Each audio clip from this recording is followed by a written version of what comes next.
Welcome to the Churchill Club. Our program tonight is called The Future of Human-Computer Interaction.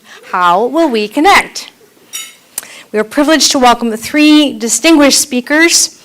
We have, starting with Andy, down on the end, Wilson of Microsoft, Bill Mark of SRI, and Walt Johnson of PARC, who are here to contribute their personal responses to the question, the topic at hand, looking forward to around 2020, what's possible, where they see the biggest opportunities for innovation, etc. And here to lead them in conversation is James Temple of the San Francisco Chronicle. Welcome all of you, and thank you so much for being here with us tonight. We really do appreciate that. And thank you also to our partner and our sponsor, SRI. We really appreciate the opportunity to be here with you as well, and also your guidance and support in tooling the program. A brief introduction to Churchill Club for those perhaps less familiar. We are Silicon Valley's premier technology and business-related forum, an independent forum. We have been presenting Silicon Valley conversations since 1985, right around the time when Windows 1.0 hit the scene. And what drives us every day is to encourage innovation, economic growth, and societal benefit. And we do this through the up to 40 programs or so that we present, where like minds, such as the people in this room, can connect with one another and with ideas. Coming up next month, on September 26th, we present two of our greatest events of the year. First, a day-long conference about change called Changing the Game. The theme this year is power. We observe that there are new constructs of power, particularly in our own region here, that are emergent all around us, and that it is a rare moment of history that we're living in, with some of these new constructs of power enabled by technology. Some are enabled by new attitudes around things like leadership and collaboration. So we're dedicating a day to explore that theme. That same evening, we present The Churchills, which is an event to inspire you by highlighting excellence in leadership, collaboration, societal benefit, and innovation. So we hope that you will join us for those two wonderful events. If you're tweeting tonight, please do use the hashtag Churchill Club, and you will find other Twitter codes in your printed programs. Our moderator, James Temple, writes the commentary column for the San Francisco Chronicle. He blogs at sfgate.com, focusing on a range of tech-related topics, from public policy to privacy and security, robotics, artificial intelligence, and clean energy and climate change. James has won a number of awards for his excellent work from the California Newspaper Publishers Association, the National Association of Real Estate Editors, and other organizations too. Our topic tonight is of particular interest to him, and we look forward to the conversation that he will guide for us. So please do give him your warmest Churchill Club welcome.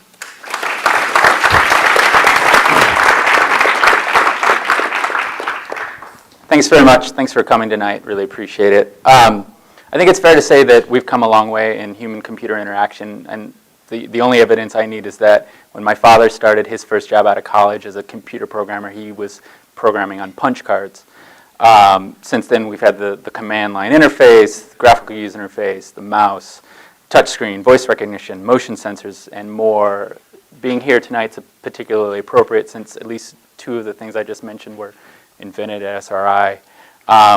But we've also got a long way to go, and so today we've got three researchers working to redefine our relationship, the relationship between humans and machines. And I'd like to start by asking each of them to just briefly introduce themselves and then talk about the way that the work that they're working on today in their labs are pointing toward the future, and specifically to touch on the topic mentioned in the flyers, how we'll be interacting with machines in 2020. So why don't we go ahead and start with you, Andy? Yeah, thanks. I had the privilege of working on some very interesting work at Microsoft Research with some of the very earliest multi-touch tabletops that used cameras, video cameras, and my work is primarily based on exploring new sensing modalities to create new ways of relating to your computer. So we did the very first Surface table, affectionately known as the big ass table by some of you. And so it was a lot of fun to play around with that and some of the very earliest interactions around multi-touch and also tangible computing. And then quickly thereafter, I had also got really lucky to get some of the newest depth cameras that were just starting to hit the research market, so to speak. And so did a lot of the really earliest prototyping at Microsoft using depth cameras and thinking around what we can do with that in particular a gaming context. And the thing that really has captured my imagination about both of those interfaces and that style of interaction, just how immediate and fluid and seamless and magical they are, and also how the multi-touch stuff bears a real resemblance to the new spatial user interfaces that we're doing with Kinect. And in fact, in my own work, we used a lot of the very same software that we invented for Surface in some of the very earliest depth camera prototyping. And so the thing that really keeps me coming back to this is not only the sort of nitty-gritty and the fun part of working with signal processing algorithms, but just the amazing kind of connection that one gets by manipulating something with your hands and seeing that immediate and analog interaction take place. And that analog, I think, is the key word there, the idea that we can take the nuance of human motion and actually transform that into something interesting and useful so that you really feel like you're a part of the experience. And I think that the rise of multi-touch computing and touchscreens is a testament to that. And so now the question is, what is next? What is the next big thing? So anyway, that's where my mind is right now. Great. Bill?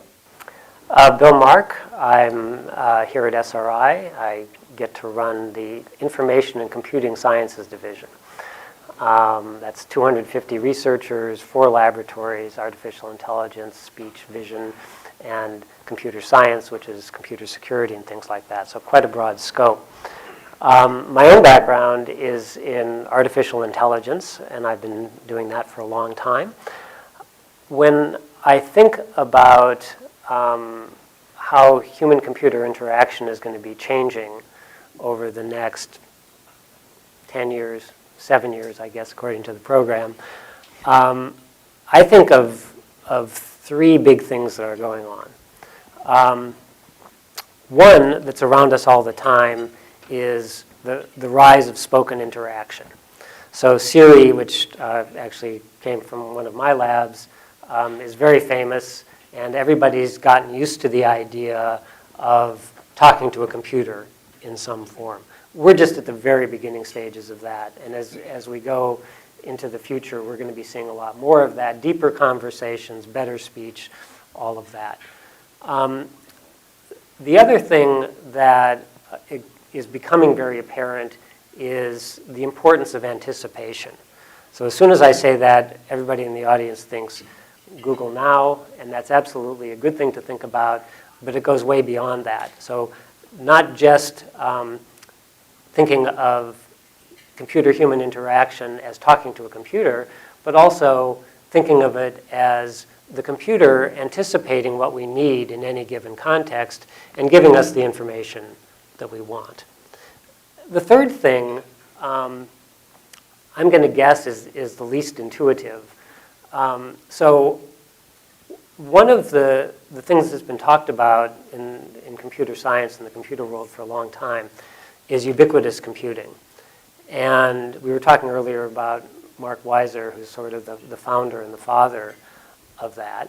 And we all agreed that it's amazing the extent to which his vision has come true. So we deal with computers constantly. We don't think about it. The brake pedal in your car, everything else in your car, everything around you is computerized. But the point I wanted to make is that when we talk about ubiquitous computing, we suddenly introduce the idea of space. And I don't mean the stuff up there. I mean space like we're in right now. And when we talk about space, we can talk about multiple people sharing a computerized space. And practically all of the human-computer interface work that goes on now is one person dealing with a computer. I think that will change dramatically. And I think it will be not all about, but a lot about multiple people interacting in a space where the computer mediates their interaction. Great. Walt? I'm Walt Johnson. I am I run the Intelligent Systems Laboratory at PARC, and my first job out of grad school was with the Intelligent Systems Laboratory at PARC. And several years later, I spun out and did the random walk through the valley of startups and stealth corporate projects and incubators and so on. And ironically, I was doing consulting at SRI when PARC called me back up a few years ago and said, "Would you like to come back to your old lab?" So I returned. One big difference is when I left, PARC was a captive research center, and we're owned by and worked for Xerox. So we spent a lot of time going, how do I make this be about copiers? Now we can do whatever we'd like, and we're about 2/3 non-Xerox work. The Intelligent Systems Laboratory, I think an interesting view on the change over time. At one time, it held our human-computer interaction group and our natural language group. We no longer have a human-computer interaction group, and we no longer have a natural language group. And I don't think it's because we don't care about those issues. It's just, as Bill was saying, ubiquitous computing had so many things fade into the background that we are much more concerned now about the usability of information. So when I got into the field, we were just transitioning, I think, from the human factors, Fitts law, the SRI mouse, and all the studies of that. We went through a cognitive inflection where it was, how can we take advantage of what people know to make better interfaces? And now all of that is, the intelligence is everywhere. Everything is connected. Everything has intelligence. And for us, I guess I have, and I have to be careful not to talk about some topics, but Let's break some news. It's okay. okay. The fact that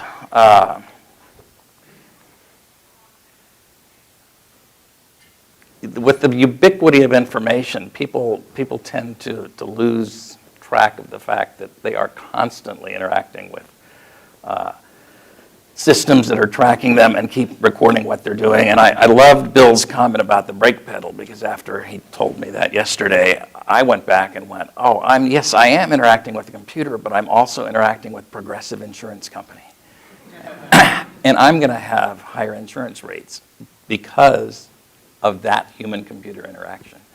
And so with usable information, what we've been doing is looking at how is it that we can understand what situations are, and rather than come up with an artifact, understand what information people need to make the proper decision at the right time. One example is with nurses. We started a large program to look at how could we use AI in hospitals to make better decisions for nurses. We found out nurses are really smart. They make good decisions if they know what's going on. The problem was how do we get the information to the practitioner at the right time, in the right format, not down the hall on a screen. And once you solve that problem, you've solved their pressing problem, even though it's not quite defined as an HCI problem. Great.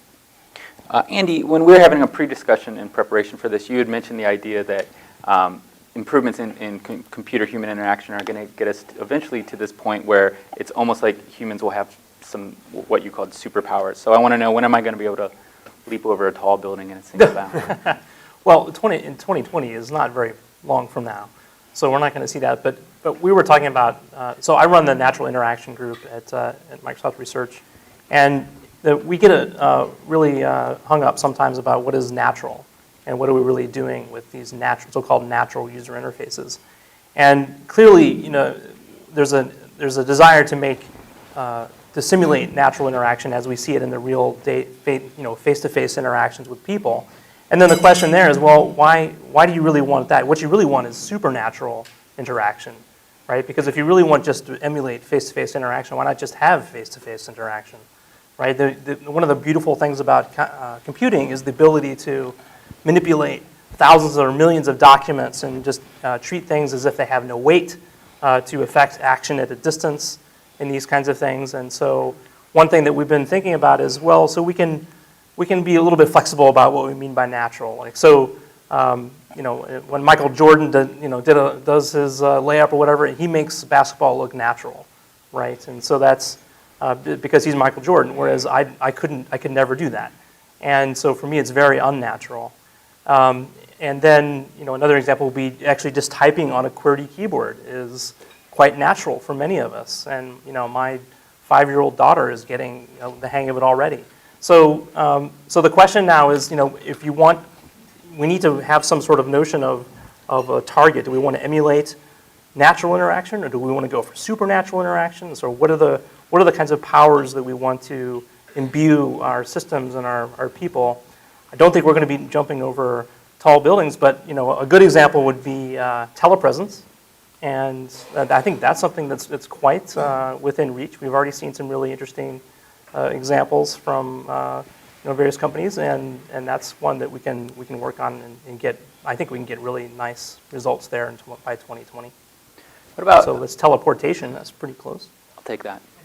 What about superhuman intelligence? I mean, things like we already have glass. Once we get glass as a contact, and we always have infinite knowledge at our disposal. Is that something that's on the drawing board? The sort of thing that we're going to start to see in the years ahead? The tools really, and shrunken down sensors that can be in our brain and that kind of thing.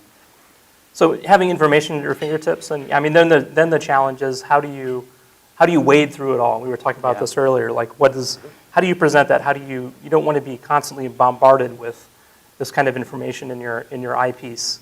And that is definitely an HCI problem. And so we've done some initial work on that and trying to mate the information that's available to the context sensing. So if we know where you are and what you're doing and what you've said, and these kinds of things have much better user modeling.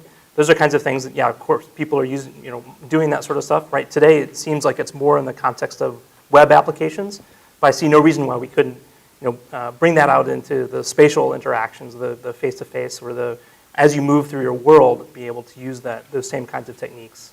Sure. I have to say, I visited the Stanford Virtual Reality Lab last week, and they put me in an immersive big city environment and then said, by the way, you can fly. And I could. And I would have paid $1,000 instantly for it. It's amazing what that modality does. But I think I have a larger concern, and that's the wading through the amount of information and the amount of ads that will probably be along with those bits of information. We've started to look at what we call the digital self, and in the short term, it might just make transparent to all of you when you're interacting explicitly with computer systems or non-explicitly, what have you told them and what do you know about them? Because right now I would bet there's no one in here who can raise their hand and say, I know everything that is known about me out there. And you probably can't get it back in any event now. But if you could just initially have something that traced what was going out that you could access. Now, we'd like to move that on to an avatar type system that actually could start to take over a lot of these interactions so that you can focus on the narrow, interesting interactions. But that's what a lot of what our group is looking at is. So I would respectfully submit that you can't possibly know everything that computers know about you. Even if the information were shared with you. So just one example, kind of somewhat along the lines of what Andy was talking about, and gets at this question of how information is presented. We've been working on the system that we call Bright, and the idea of it is, it starts with a very simple idea, which is inspired by the way current computers work. So it was noticed decades ago that central processing units were sitting around doing nothing, waiting for other things to happen. So people started doing branch prediction, which most of the people in this room understand quite well. The system is using its extra cycles to predict the future of the computation. And then depending on what happens, it can jump from A to V. It doesn't have to go A, B, C. Okay, so take that idea and apply it to the human-computer interface. So here's a system that you stand or sit in front of. It has a lot of the gizmos that Andy was talking about. It has the cameras looking at you and things like that. And it's noticing where you're gazing, how long you're dwelling on it, which direction your head is pointed, all that kind of thing. And it's constantly collecting that information. That's why I think no human being could understand that. Well, what's it doing with all that information? It is helping it's helping your interaction. It's putting the things that you need right in front of you. But more interestingly, it's helping you interact with groups. Because I said before, I think interacting with groups is going to be a big deal going into the future. So just, for example, imagine the system knows not only whether you opened an email from one of your teammates, but how long you looked at it, and in fact, which lines of it you read. So if one of your teammates is assuming or not assuming that you've read that email, it can act differently for you. So I think that that's the future of that's part of the future of human-computer interaction that we'll see. I absolutely agree that we can't ever know everything that's known. I guess I'm taking the be careful of Big Brother. And one of the things is just the cameras that are up everywhere that you will never know that are even taking your picture. Sure. In the fast track lane, they're looking inside your car, and it won't be too long before they're recognizing who you are.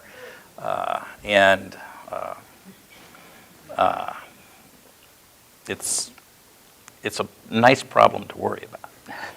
Bill, you've mentioned a couple times now this idea of anticipation and systems that are going to get better at not just responding to specific requests on our part, but starting to generate the information we need. And you mentioned Google Now as an example, and I've played with that and written about it a bit, and I think it's a very promising and interesting tool. Right. I feel like to some degree it's rudimentary so far. I almost have to program specific things into it to trigger it to act, just so I can see that it does it properly.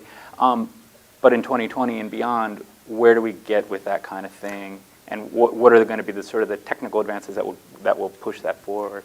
Well, so I think that this bright thing I'm talking about is in that line. I think Google Now is a rudimentary start at it. I think the Google people would say that as well. So what's it going to be like, and what's going to make the change? I think that the anticipation will get a lot better. Okay, and partly it's exactly what Walt doesn't want, and that is the systems will know a lot more about you. And that will enable them to do much better anticipation. So one of the problems with Google Now is that the kind of information that it knows about you is limited. And even within that limited set, they limit further what they're actually going to make conclusions on. So it's pretty narrow. As that broadens, the system's going to be able to make better conclusions. Okay. The other thing, though, that we think about is if you think about human-human interaction, people, especially people that you know well and that know you well, are great at anticipating what you want, what you're going to say, and so forth. So I see some speech researchers here in the room. They know very well that neither humans nor computers really get the entire signal and understand everything in it. What's really important is anticipation. So if you take that as the point of departure, then it connects back to this idea of conversation. So imagine having a conversation with something or someone that knows you very well. It's anticipating what you're going to say, so it understands you better to begin with, and it kind of knows where you're going. So it steers the conversation in a way that's going to be useful. So I think all of those things are happening because the sensors are getting more ubiquitous, our ability to process the information is getting better, and our ability to understand the natural language and other natural interactions getting better. Yeah, let me take my evil hat off and say I totally agree. And we have a number of user modeling projects going on because it's absolutely critical to have better and better models using more and more of the data if you're going to do what you want to do as well. So, for example, with all the sensors, we're kind of at a stage right now where we can aggregate all the data about you that we want, and it's the patches that will be available in a few years are going to be even more astounding. But to actually change your health, we can't treat you as just a human cog. We have to really understand, how do you learn, what do you do, what's an effective intervention, what are effective social groups that help you change your behavior. And all of those things require deep knowledge of you and your social group to be effective. And so my kind of inflection point there is, using it for good. It's essential for the future of interaction. One thing I would love to see is if I'm having a good time, don't bother me. Yeah. Right? Or if I'm having a deep conversation with a colleague, don't interrupt me with some silly notification. And so people like to talk about this state of being in a flow state. And I think that one thing that would be lovely is if you're really grooving on a project and you're really working hard, rearrange my environment so that it's even a deeper kind of engagement, right? So I think that's a good, nice application. It's something that we could do in the near term. Mm-hmm. It touches on some of the things that we're doing in effective computing. You can look at GSR and these kinds of things. Get a bit of an eye tracking again is another great thing. You can use where you click on the screen and what kinds of things you're interacting with as kind of a proxy for eye tracking. If you don't have good eye tracking technology, but just having just enough knowledge of what kind of a level of engagement your user is experiencing, I think would be lovely. The systems don't even have that today. Same goes for humans. So if you guys could work on a tool that would let my colleagues know when I'm in the groove, sure. Which doesn't happen very often, obviously. So I need to protect that rare time. I just have to stick in here that's extremely relevant because some people are better at that than others. But if you go into this future world where humans are interacting with each other in a computational space, then it becomes even more important that the computational environment doesn't interrupt the flow. Because it's not just me thinking about a project anymore. I'm right in the middle of a conversation. What are you doing interrupting me? Right? So actually, I think, as Andy was indicating, I think that's a very tractable thing to work on. I think it's embarrassing for the field that we haven't done better already, because we actually have the information to do better. Over dinner, the consensus seemed to be that we've actually reached, to some degree, this ubiquitous computing world imagined in that 1992 Scientific American article. But as I do the coverage I'm doing in the Valley these days, it seems to me like we've only scratched the surfaces in terms of what's coming between wearable computing, sensors in our home, the Internet of Things. So how did those trends start to, accelerate that shift, and how does that recreate kind of the world that we're all interacting in? Well, so I can start. So the world is already, sorry, I have to be very careful. The world here for affluent people in Silicon Valley is amazingly computational already. I mean, the cars that most of the people here drove in are highly computational. So there's my brake pedal example. You've all seen the television commercial, I'm sure, where the car stops and because a little girl has put the ball in the street. That's a great human-computer interaction. It's good for the girl, it's good for the driver, it's good for everybody, right? So I just think I think both things are true. I think the world is highly computational and it's going to get much more so. So what does that mean for human-computer interaction? There's a range, which we've talked about. So there's kind of the invisible. So for most people, their interaction with their brake pedal is invisible. Okay? They don't think about it. All they do is what they always used to do, which is hit the brake pedal. The computer then does something. And there's lots of examples of that in the world. Then there's the explicit, right? Like talking to Siri or typing at something. Then there's this whole range in between, which is where there's some really interesting stuff, where you're conscious that you're in a computational environment, but your interaction with it is implicit. So it's not invisible, but it's implicit. So if I'm in a meeting, one example and I'll stop. If I'm in a meeting that there's some computational capability listening to what's going on in the meeting, and we've worked in this area and done some experiments, then I can leverage that after the meeting to get a meeting summary, or somebody who wasn't at the meeting can get a meeting summary, or during the meeting, the computational system can show me things that are relevant, can pull things off the web or from my intranet and show me things that are relevant. That's an implicit interaction. Does anyone want to add anything to that point? Yeah, I guess oh. go ahead.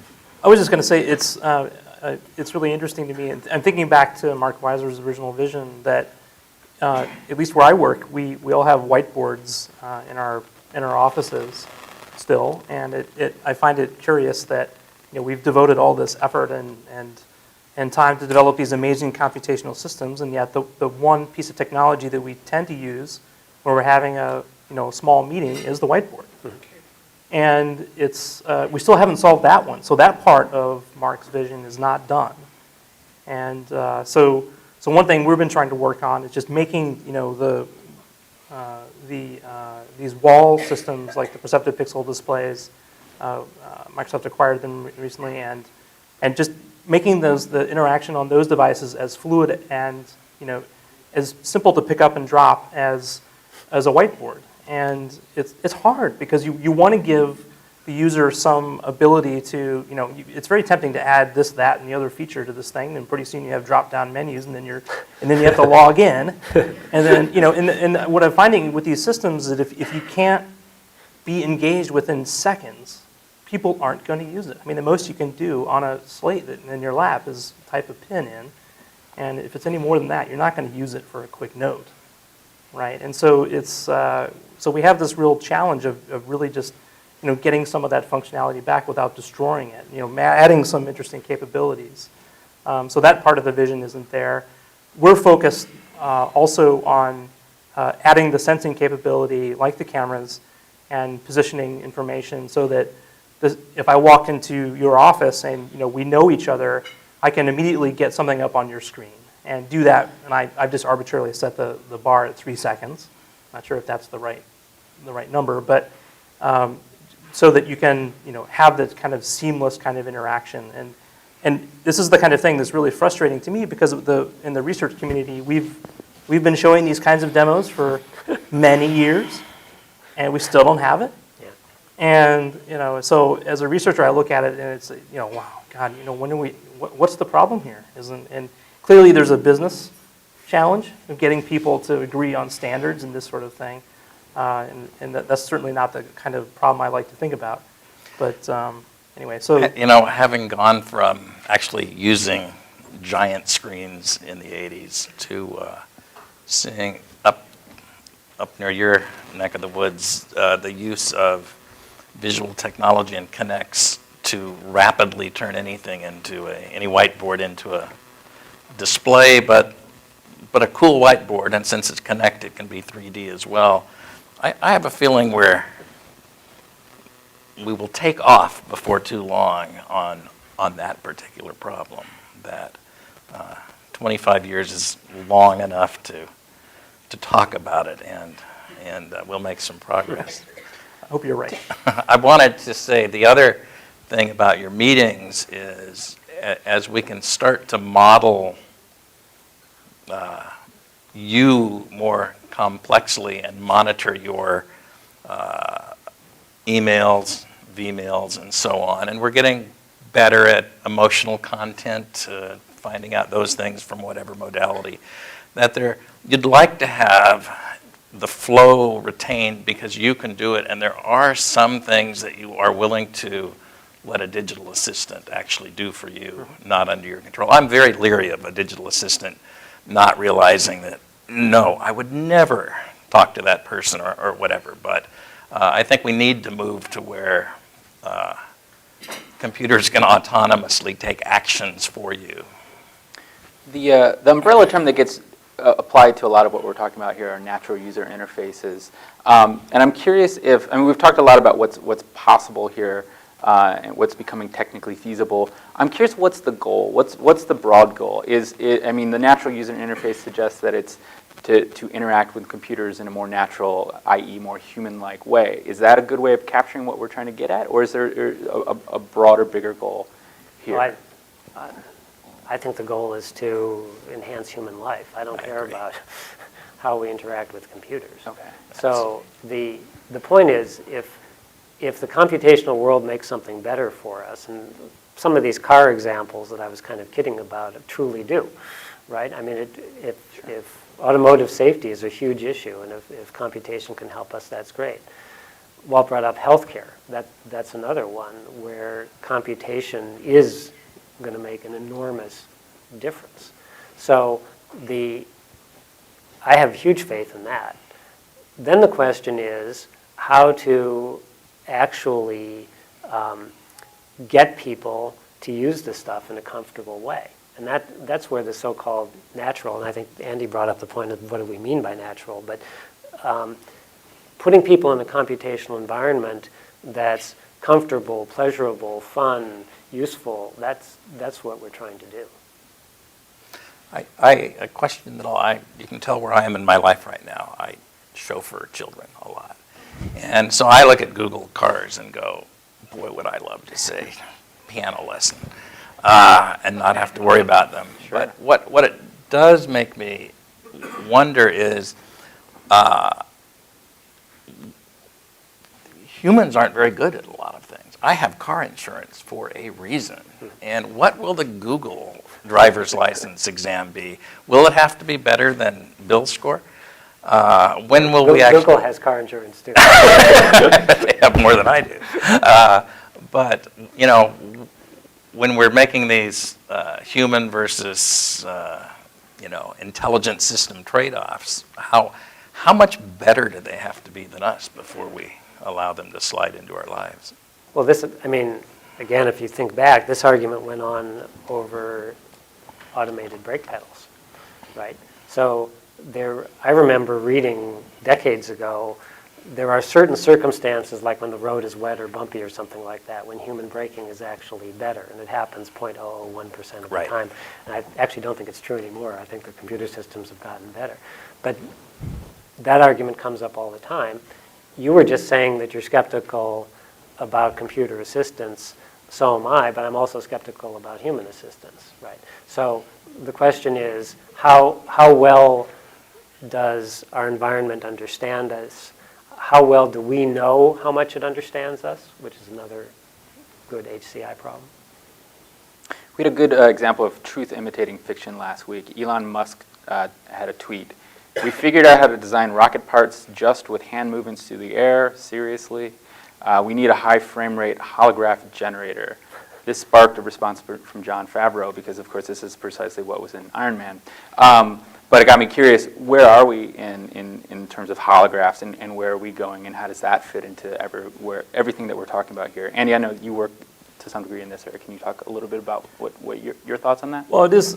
So I saw some of the very earliest holo video systems back at MIT when I was a graduate student, and when I saw the demo there, that was very simple, and it was clear that it was more a problem of just bandwidth right? Rendering is tons and tons of images, tons and tons of views, and getting those pixels moved around a desktop computer was really hard, impossible. And so they built all these kinds of special architectures to support that kind of computation.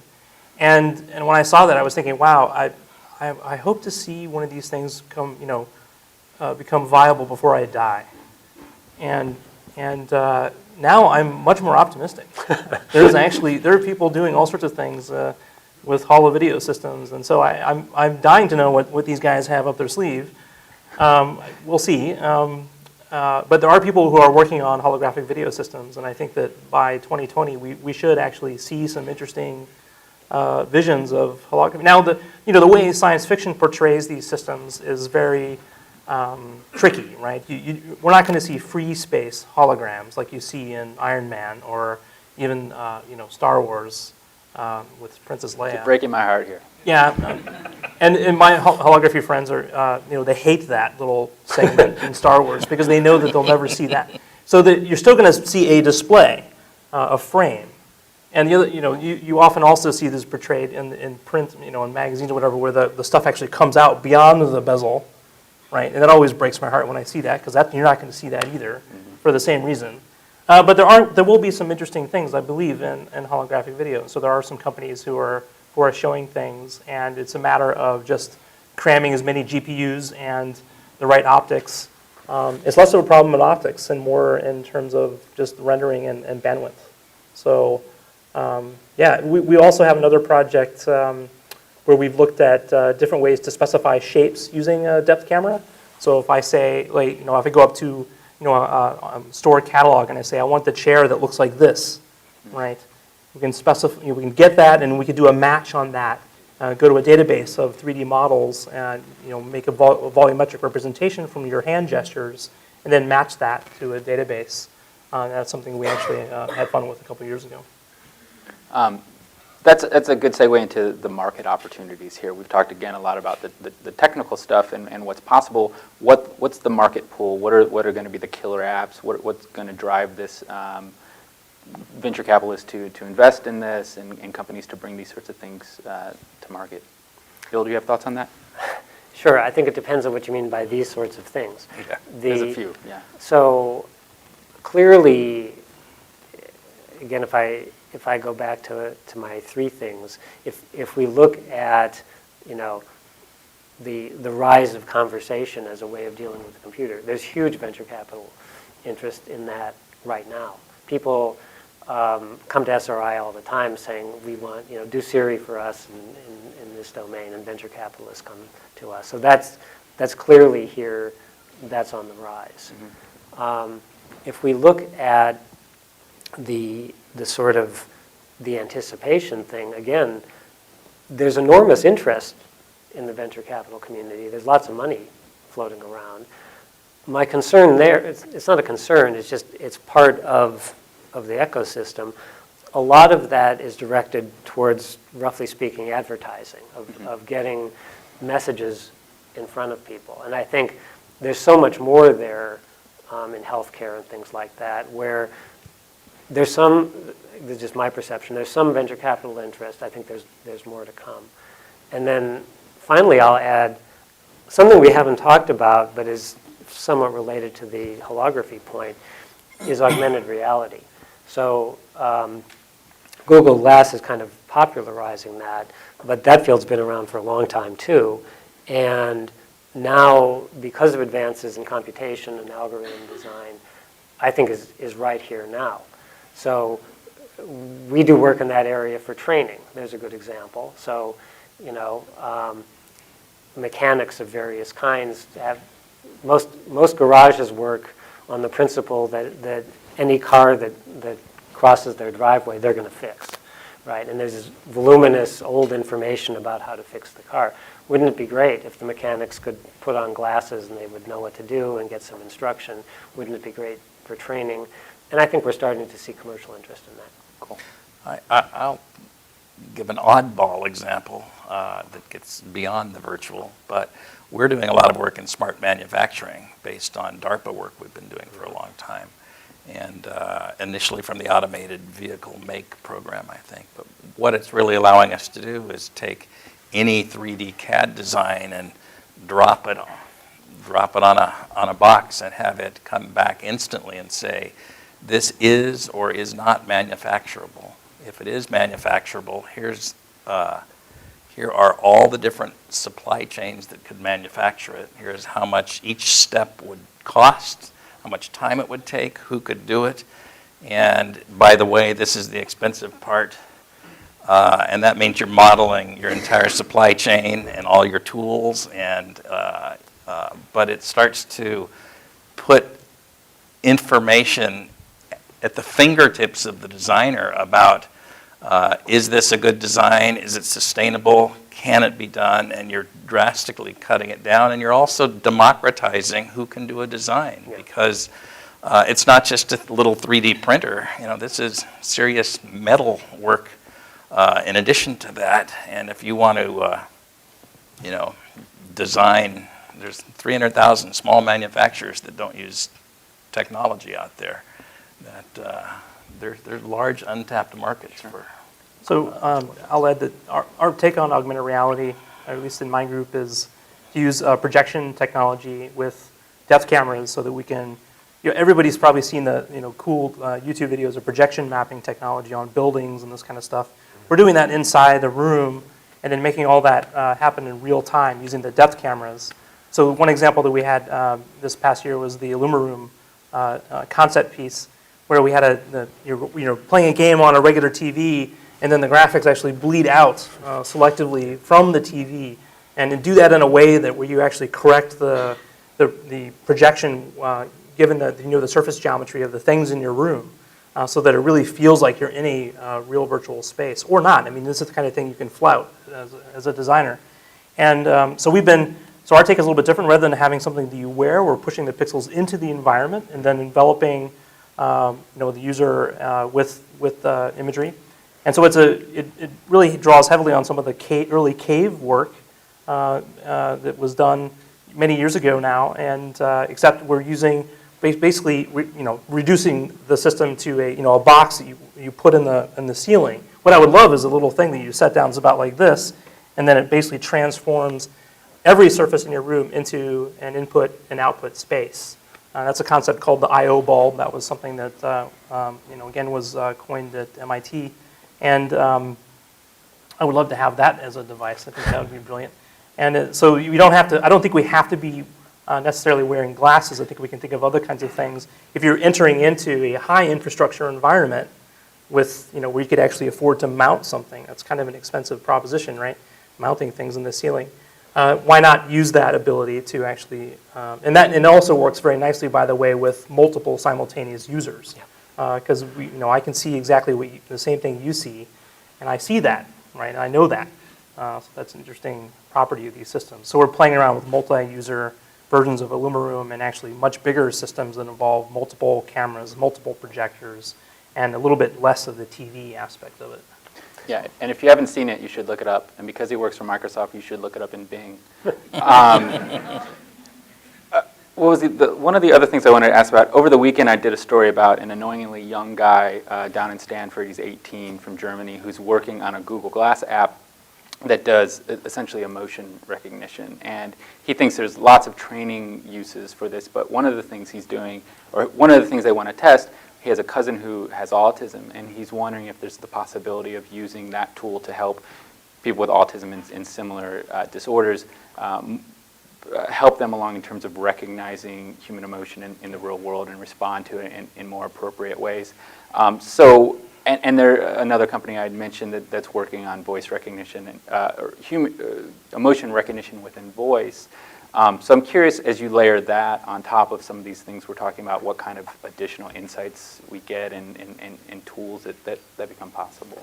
I think so. We do work in several of those areas. So one is sort of diagnostic. So we do work in our speech lab to see if we can detect things like depression, PTSD, and things like that from spoken interaction. And the initial results are actually quite promising in that regard. We've also looked at working with people who are visually impaired to help them get around the world. But you were talking about having disabled people of whatever situation be able to interact with the world better through computer mediation.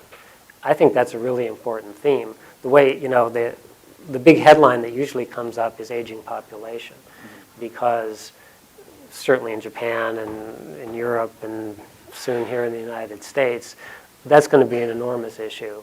And it's a real opportunity for computation to help through reminding, through visual cues, through warnings, through instrumentation so that you can make sure that people are appropriately active, all that kind of thing. Great. Anyone else have thoughts on that? Emotion recognition? No?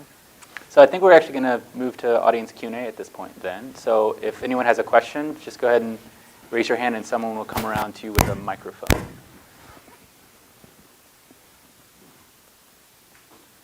I think. Soon. There we go. Hi, I guess it's on.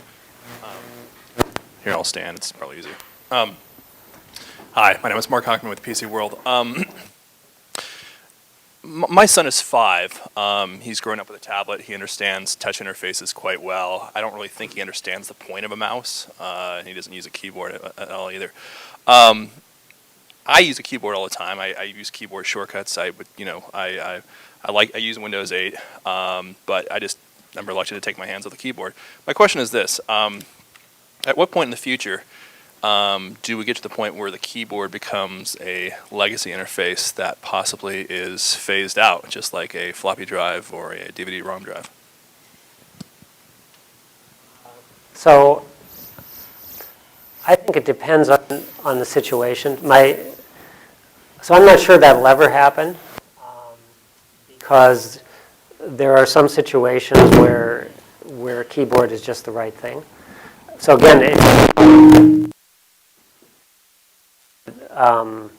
a pen, okay, that's been, or something like a pen, if you go back to a stylus writing on clay, has been around for a really long time.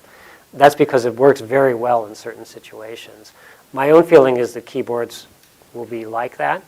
However, I think we will be seeing them a lot less, because your example notwithstanding, I think we use keyboards in a lot of situations where they don't belong because it's what we have. I think those will go away.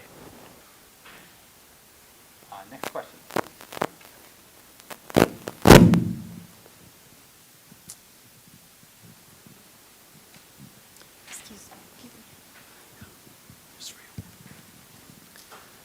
So I'm a UX designer, and right now I use a lot of the sort of things I know will be legacy not too far from the future. However, it's difficult to get the sort of the gesture. I'm starting to think about including gesture, including voice, including touch, and then 2D, 3D. There's a lot of things. I'm excited about it, but just from a practical point of view, I'm just thinking about how do you put these things together. I've seen white papers from Intel and so forth, but I'm interested in how you start to think about these things in concert with each other, in addition to the use cases, in addition to the actual purposes involved.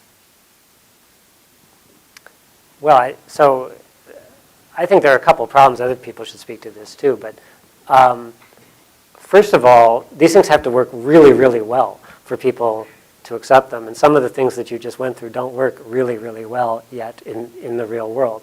So I think we have a ways to go. But the other thing that actually Andy brought up a while back is the whole concept of metaphor. How do we think about these things? So right now we have a desktop metaphor for a lot of the computation that we do, even on tablets, by the way, which at one point might have remotely been connected to a desktop. I mean, it's gone pretty far from that. But it's a metaphor we understand. We know what the icons are. We know what it means to move them. We know about opening them and all that kind of thing. I think it's pretty unexplored territory as we go into some of the things you're talking about. So to me, the question for you UX guys is, what are the metaphors of the future? How are we going to think about this thing? Games have that, but beyond that, I haven't seen much. Yeah, there's an interesting problem that we run into all the time, even when we're building our little lab prototypes, is what is your engagement model with the technology? If you think about a mouse, I mean, one of the brilliant sort of unsung features of the mouse is that when you take your hand away from it, nothing happens. Yeah. It's a really important property, and if you're standing in front of an Xbox with the Kinect device, you have to find a different way to do that. Speech is the same way. I mean, look at the struggles that they're having with Google Glass, finding something that's socially acceptable and works and is reliable. And part of that is because our engagement model is, a binary thing, right? Because we're still stuck in these kinds of event-driven models where we need, you either know something or you don't, right? It's either on or off. So the kinds of programming models that we need in the future are probably going to be much more along the lines of a probabilistic network, or dealing with uncertainties and likelihoods and so forth. And so I think the challenge there is like how do you develop using those tools? What are the tools? They're very different than what you're using today. And right, so there's a huge body of work there just to do something about that problem. Do you guys think, I'm going back to very old days, but in the 80s, Xerox actually had voice-controlled copiers. We stopped. It was not socially acceptable to talk to your copier. And now that it's socially acceptable to walk down the street and talk to yourself, have we overcome that barrier so that everyone can I do think that? so. Not technologically, I mean, Yeah, socially. no. Overcome, I don't know, but there's certainly been some differences. So when, in days before Siri, we were going around talking to people roughly about the concept. And one of the very consistent critiques that we heard was that nobody would talk to their phone in the sense of talking to their phone as not using their phone. There was widespread belief that people simply would not do that, okay? Cars, ditto, right? And now, not everybody does it, but we're seeing it more and more. So I think it's changing. I do, it's like the 5-year-old kid. I think it's a demographic thing. It'll be very natural to be talking like that. I think it'll change. I was actually talking to for a story a week or so ago with one of Google's main voice researchers, and they said that there are issues they deal with, but that's not one of them. That's not something they see in the data, the sort of social concern. The bigger one is that it doesn't always work well, and so people don't come back to it. There is that. That's probably the number one thing. Next question. I have one over here on the right side. Ooh, this is nasty sounding, sorry. Hey, I have a question I'd like to address to Andy, but I'm happy to hear from the other panelists as well. What is the television interface of the future? Oh, man. Okay, Andy, what's the television? That is a tough one. It sort of begs the question, what is television in the future? And I really don't know. Yeah, it's... You're thinking like, are we going to do something with remote controls or something like that? Is it going to be speech driven? I mean, people are pretty excited about the speech interface on the Xbox. It actually kind of works. And it's, one of the advantages there is that, you know the audio because your device is the one that produced it. And so there's a lot of modeling of that and how that impacts the acoustics. Right? Some of the problems that we're talking about here when speech fails is, part of it's an acoustics modeling problem. And there they've solved it with the Xbox, more or less. And so it's surprisingly good. And so maybe that's one.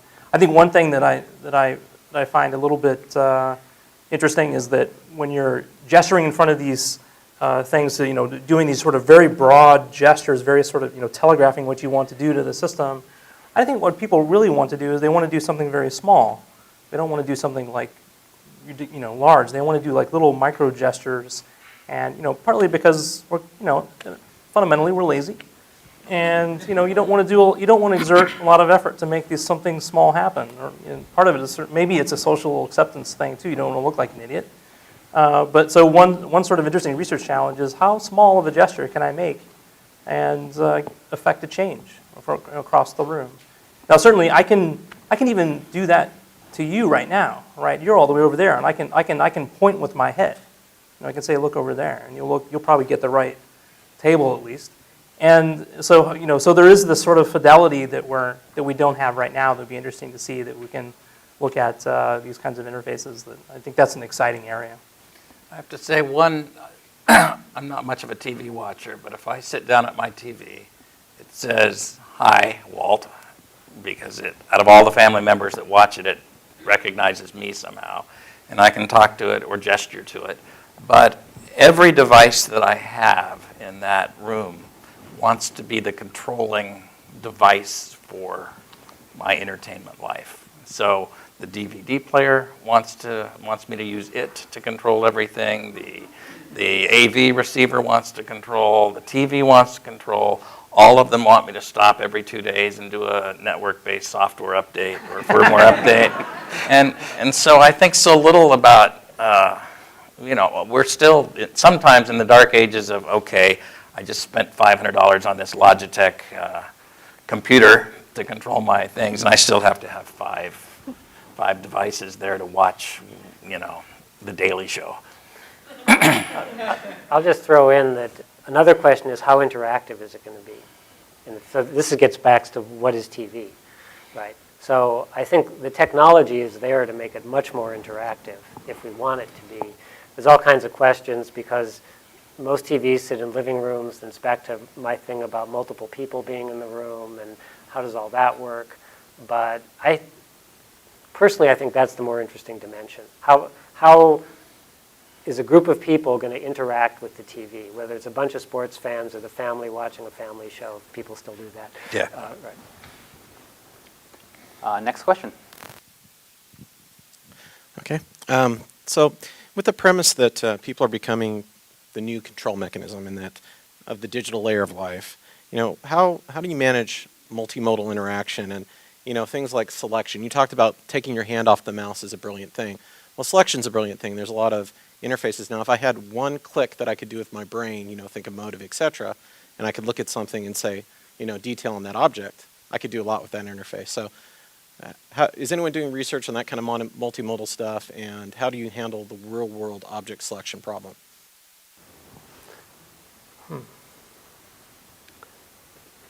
Well, I mean, it boils down to that engagement problem I mentioned earlier. How do you're looking for a binary, like a digital signature, and you're fundamentally looking in the analog world. And so, maybe this is a great case where you're going to be using a keyboard and a mouse because what you're doing is fundamentally text editing, desktop publishing in the old sense. Right? It's not the right not the right task for the fancy new multimodal interface, to book a reservation and a dinner. So, I'm not. So is that the kind of selection you're talking about? I wasn't completely clear.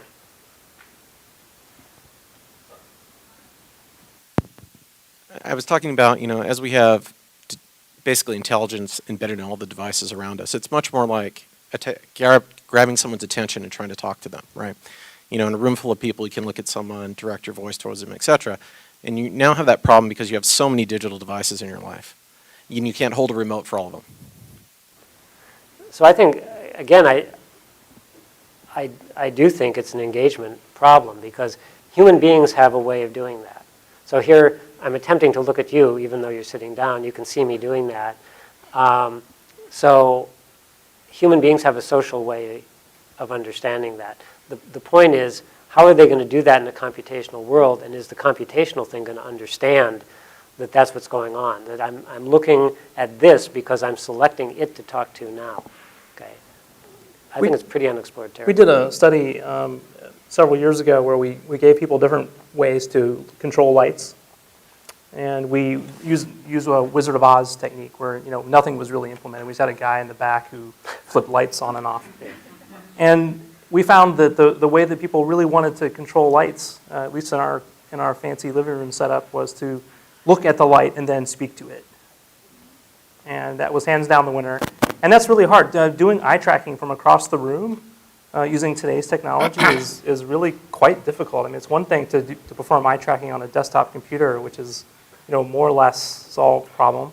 But to do it in a completely open environment such as this room or your own living room is still a very difficult challenge. But it's something that we can work on. I think it's not not impossible. So maybe that's one means of doing it. Certainly having a system that knows what objects are selectable in the first place goes a long way, right? So to build up the context of the objects that are available, what kind of lights are in the scene. If I want to look at the lights in this room, well, there are quite a few of them. It's going to be hard for you too. So Also, also it gets back to the issue of context anticipation and the bright system and things like that. It's not just everything in the room that you could be possibly talking to or interacting with. It's of that, which subset are things that you're likely to want to be interacting with now, depending on what you've been doing, which hopefully is a much smaller set. And we found the same thing in hospitals when a nurse walks into a room. There's not an unlimited number of things she's probably going to do. You can infer, if you understand the context, what should be put up on the screen the second she walks in the room. You might be wrong. She might have to back off. But depending on your model of the context, the history, and so on, you can really narrow down. If you walk in your bedroom at night, it's probably that light that you want to go on.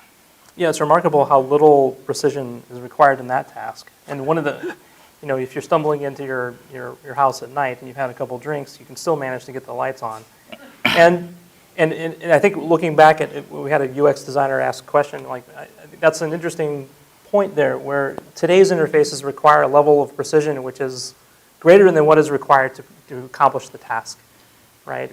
We don't have a model that looks at what are the things on the screen that are available to select, and let's extract only the information at the level of precision that's appropriate to complete that task, right? You still have to get the mouse in the rectangle of the button, no matter if there's only 2 buttons on the screen, right? And that seems fundamentally wrong. We can solve that with various programming and development frameworks, I think, and it is a matter of research today. So these are interesting concepts, and it's I think these are solvable things, but they're not easy. Next question, over here. Yeah, so we heard earlier about the way interfaces or human-computer interfaces will be more personalized, be predictive, and therefore they have to get to know you. So how much of that do you think will cause us to have to give up our privacy and security?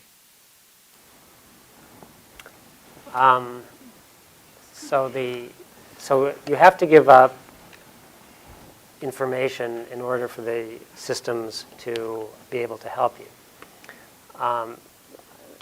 Let me not say give up. Let me say share. Okay. The question then, and the reason I say that is because it depends on how you feel about it, who's looking at it, et cetera, et cetera. So one of my favorite stories that I heard from Mike Hawley, who's a professor at MIT, visiting his brother who was working in a small village in Cambodia. And he noticed after just a day or two there that anytime he went anywhere, there would be guys, usually 1 or 2 guys on motor scooters ready to give him a ride, no matter where he was.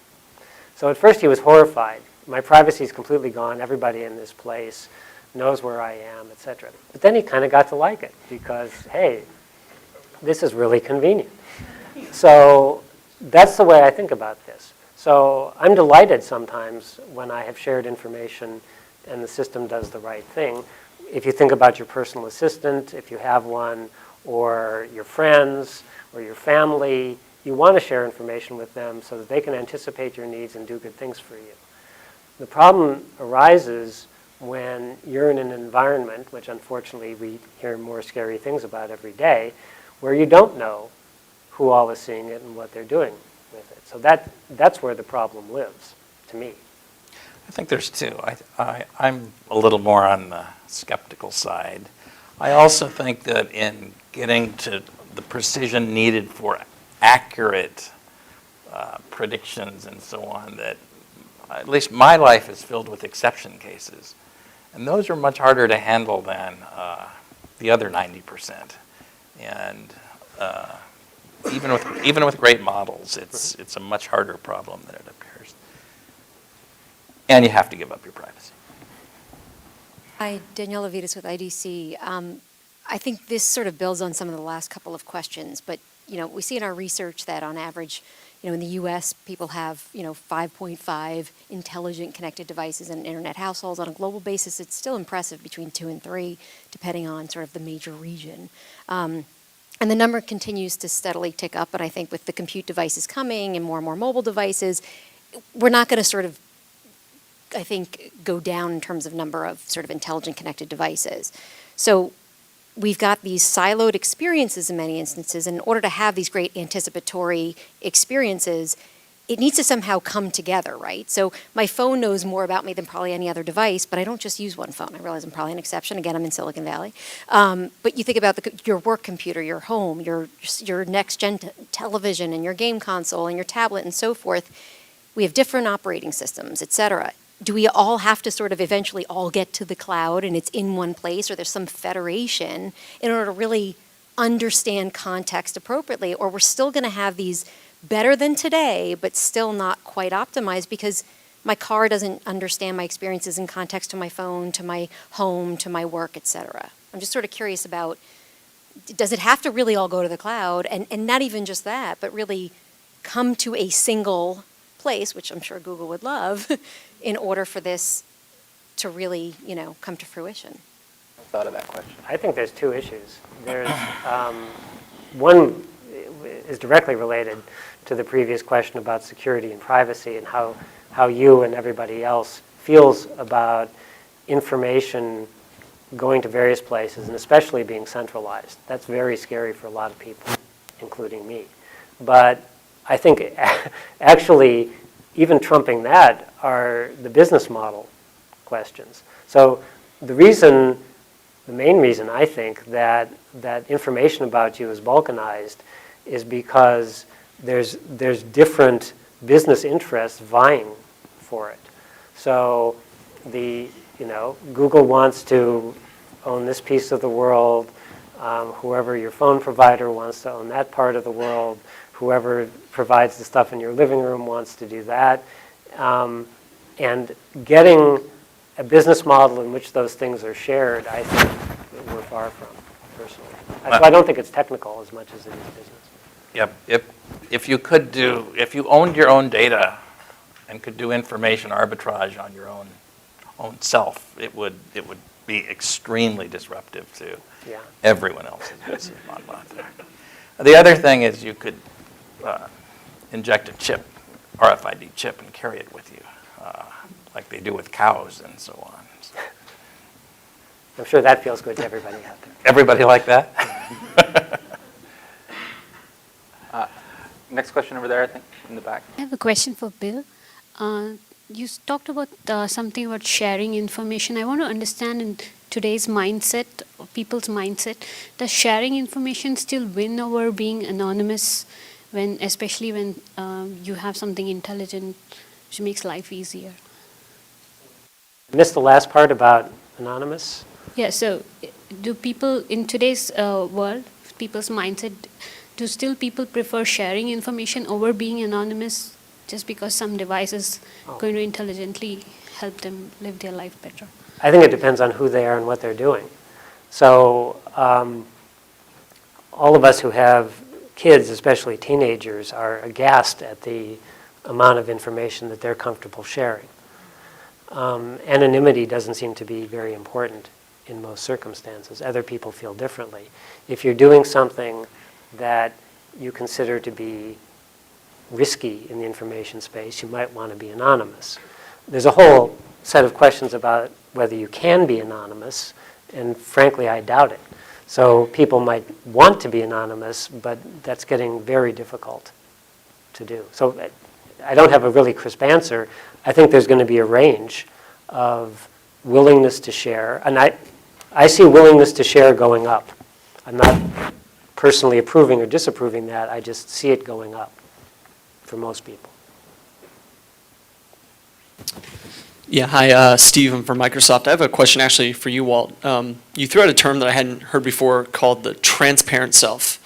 And, I'm one of these, I don't know if I'd call myself quantified self, but I step on a Wi-Fi scale and not wearing it today, but I wear a Jawbone Up and I run with a GPS watch and get my heart rate monitor, and I start meticulously logging everything. It's almost Yeah, you're wondering if your quantified self. You are.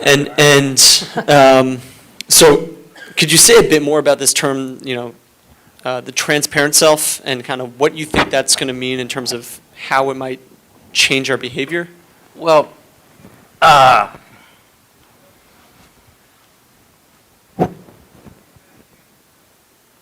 guess the transparency that we've been talking about is not to others, it's to ourselves. And that where the opaqueness comes is there's this digital wall, and it's an economic-based divide that once it gets over to Google or, pick your vendor, it's gone.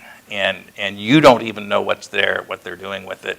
And it's, you don't know, by and large, did it come from my brake pedal or my iPhone? Who knows?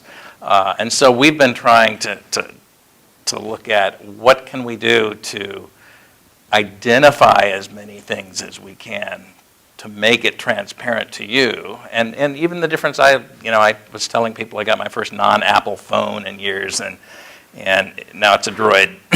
And when I want to download an app, it makes me actually look at all of the things that it basically says, if you download this app, you're going to have to tell us this and this and this and this and this and this. And I feel queasy and go, okay. Whereas the iPhone, it was just, load it. And it comes back to the woman over here's issues as well. To the extent we can make it transparent, and it will never be perfect, it can help guide you to make better decisions on what I want to do and what I want to share. If I'm actually going to use that as some kind of functional entity that's going to interact with other parts of my life, you immediately get into the where's that located? Are there standards? How am I going to do that? But for us, the first issue is just people seem to have no visibility into what really exists about them out there. And I think the PRISM example kind of knocked it home to a lot of people that didn't think it was as prevalent as it is. Do you think there's certain consumer behaviors that might change if we had that amount of transparency? Again, I think for some people it might. I think there's these cultural shifts going on where, my 11-year-old doesn't mind sitting and talking to the TV over and over and over. TV, trying to get its attention where it drives me crazy. Not just, so to the extent that they care, it's not as much, but they've never been burned yet. It's part of it is we get wisdom and we know it can go wrong. So I see, the things that are of interest to them. My high school daughter might not want Mitzi to know that she's doing this, but the things that matter to me in my life, I think it varies drastically according to age, demographics, and so on. Next question. Hi, my name is Ranajit. I'm from Intel.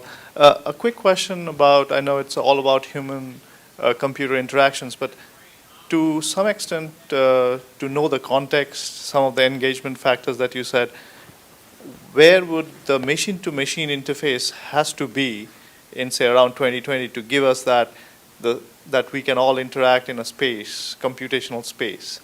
What do you think about that we have to achieve in this machine-to-machine space interactions? So that I walk in my room, that my phone talks to my TV, talks to my computer to know what context, what kind of engagement I need to have at that point in time.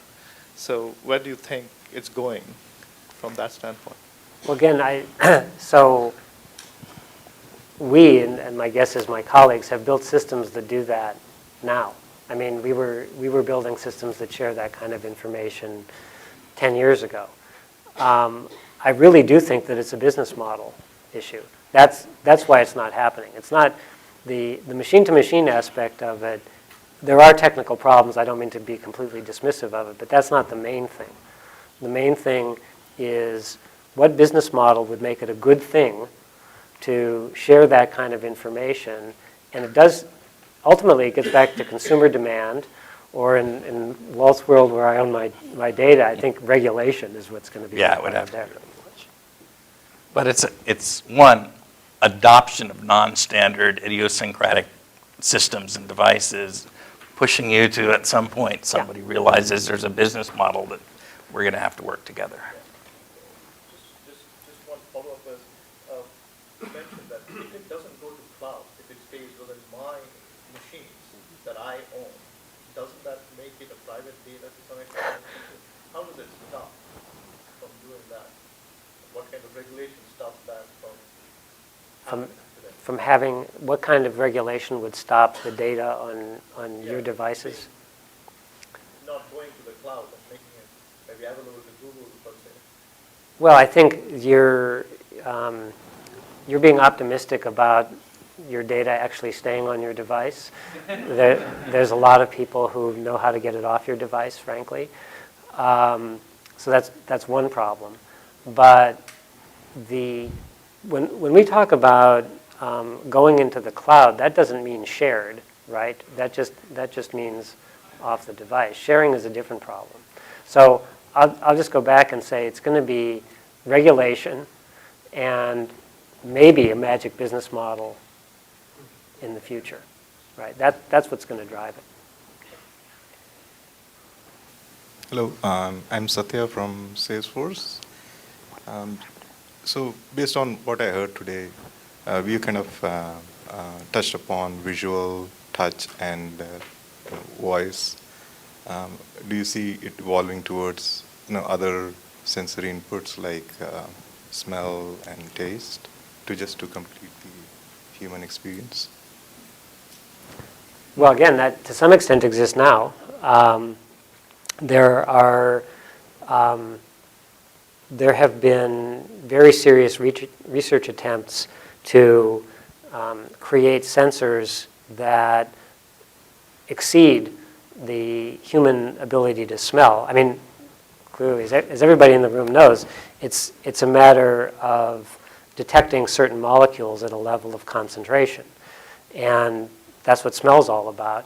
I haven't personally, maybe Andy or Walt does, I haven't seen that integrated into an interface experience in any non-joke kind of way. I've never seen that taken seriously, but my guess is it's coming. So one thing, Oh. I was just going to say that we've done a little bit of work on imaging outside the visible spectrum. Yeah, And so, there's a lot of stuff that we've seen in infrared, near infrared. We just completed a project the summer before this last, and using terahertz imaging. So this is a new series of devices and technologies out there that allow you to sense past the near infrared, and it allows you to actually look inside objects. Water is opaque to it, so you can't actually look into someone in the way that you would with X-rays. But it is a lot safer than X-rays, and we did a quick study on using that technology to look into 3D printed objects, and then to encode information inside a 3D object to, say, make it unique to all other objects that look like it on the surface.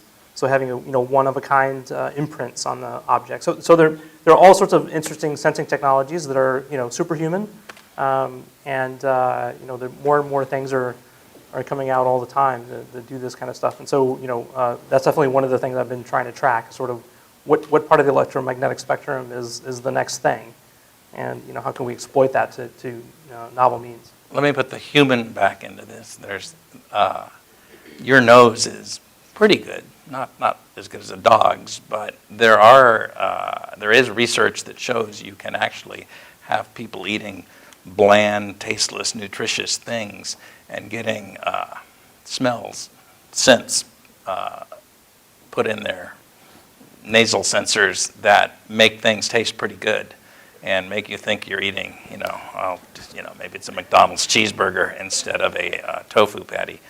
But, and that's human-computer human-something interaction, but it's, potentially worthwhile exploration. I'm glad we've come full circle back to superhuman skills here. Yeah. So I think with that, we're going to wrap it up. But thank you. I just want to say thanks for all the very intelligent questions, and let's say thanks to our speakers tonight. Thank you.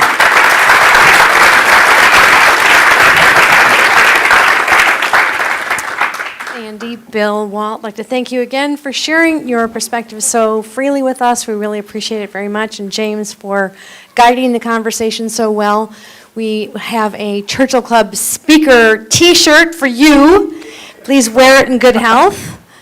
And a video recording of this program will be available on our YouTube channel shortly.